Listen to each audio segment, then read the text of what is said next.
শিরিক কত বড় কঠিন, এই শিরিকের ব্যাপারে একটি ঘটনা আমার বন্ধুগণ এই কিতাবের 122 নম্বর পৃষ্ঠায় এই ঘটনাটা আসছে। হযরত মুসা আলাইহিস সালাম তুর পাহাড়ে আল্লাহর সাথে কথা বলতেন মাঝে মাঝেই। ওই দিন একটি রাস্তা দিয়ে যাচ্ছিল, আমার বন্ধুগণ একজন ব্যক্তির সাথে দেখা হলো, সাক্ষাৎ হলো। সেই ব্যক্তির সারা শরীরের মধ্যে মৌমাছি লেগে আছে। এই তো কিছুদিন আগে ইন্টারনেটের মাধ্যমে একজন ব্যক্তির এই মুখ পর্যন্ত দাড়ি আমাদের যেরকম ওর এইভাবে দাড়ির মতন সুন্দর করে মৌমাছি দিয়ে সারা শরীরে ঢাকা। জিজ্ঞেস করা হলে এইভাবে কতদিন, বলে দীর্ঘদিন, প্রায় 16 থেকে 17 বছর এই আমার বন্ধুগণ এই বল্লার কাজকর্ম করে। কাজকর্ম করতে করতে মধু সংগ্রহ করতে করতে এই বল্লাগুলো আমার এমনই সম্পর্ক হয়েছে, আমার মুখে লাগায় রাখি আমি দীর্ঘ সময়, আমাকে একটাও কামড় দেয় নাই। তো কিছুদিন আগেই দেখেছি দেব সলমান ভাই বন্ধু মুসা আলাইহিস সালাম দেখলেন একজন ব্যক্তির শরীরের মধ্যে মৌমাছি আছে, কিন্তু ওই ব্যক্তি আল্লাহর জিকির করতেছে, লা ইলাহা ইল্লাল্লাহ, লা ইলাহা ইল্লাল্লাহ জিকির করতেছে। মুসা নবী তখন জিজ্ঞেস করলেন, ভাই অথবা চাচা, আপনার পরিচয় কি? আপনি কোথা থেকে আসছেন এবং এই অবস্থায় কতদিন আপনার জীবন চলতেছেন?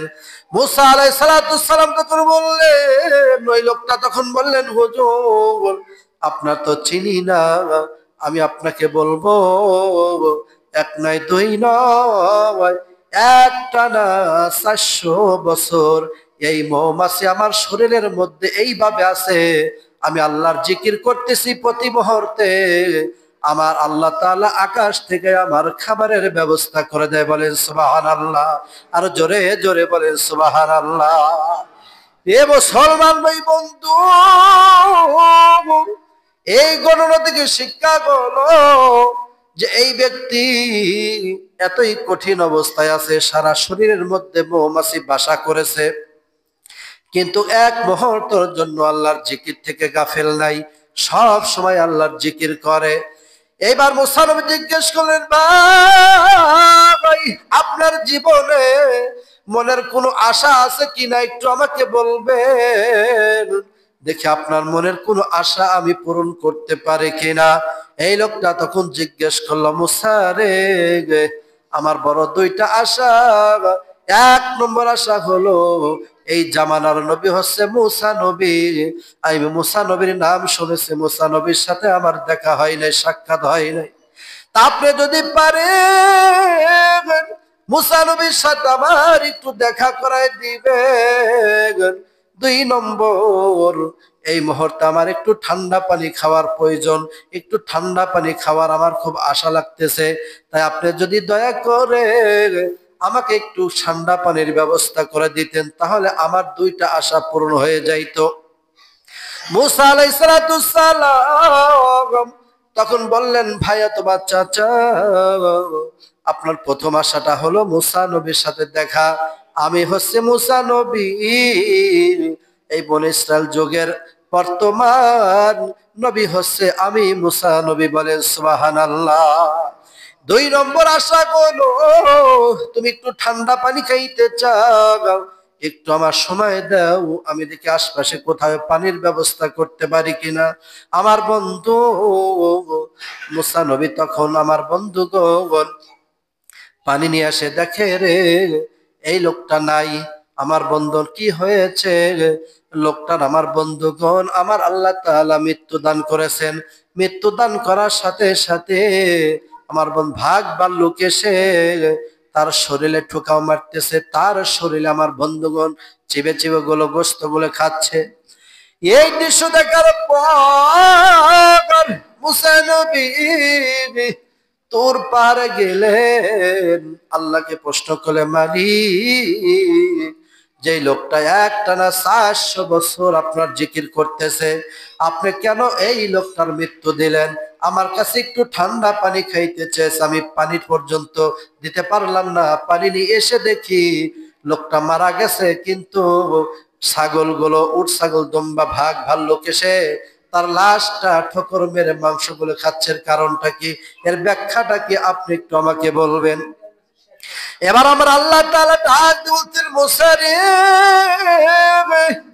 এর ব্যাখ্যা হলো, যেই লোকটা দীর্ঘ 400 বছর ও বল্লায় আমার বন্ধু শরীর বাসা বেঁধেছে, আমার জিকির থেকে গাফেল থাকে না, আমার জিকির করে, আমার ইবাদত করে, দীর্ঘ 400 বছর তার খাবারের ব্যবস্থা আমি আল্লাহ তাআলা করেছি।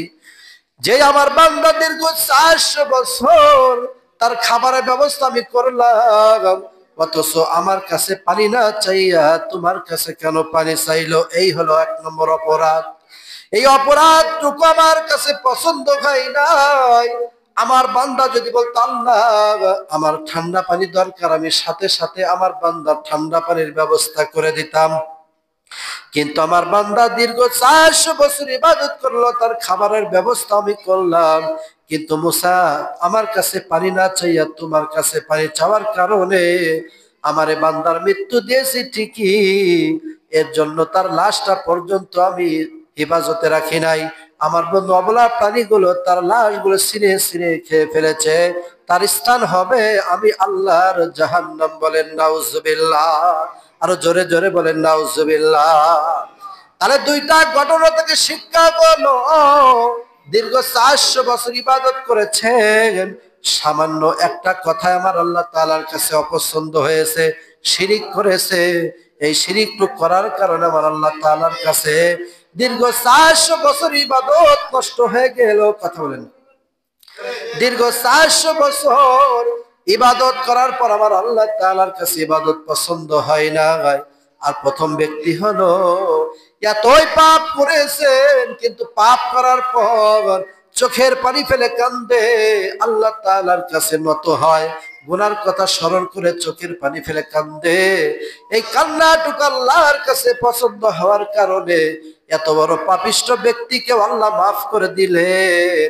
আর একটু শিরিক করার কারণে দীর্ঘ 400 বছরের জিকির আমার আল্লাহ তাআলা ধ্বংস করে দিয়ে তাকে জাহান্নামে দিয়ে দিলেন। বলেন নাউজুবিল্লাহ। এই দুইটা ঘটনা থেকে শিক্ষা হলো, মুসলমান ভাই বন্ধু, শিরিক করা যাবে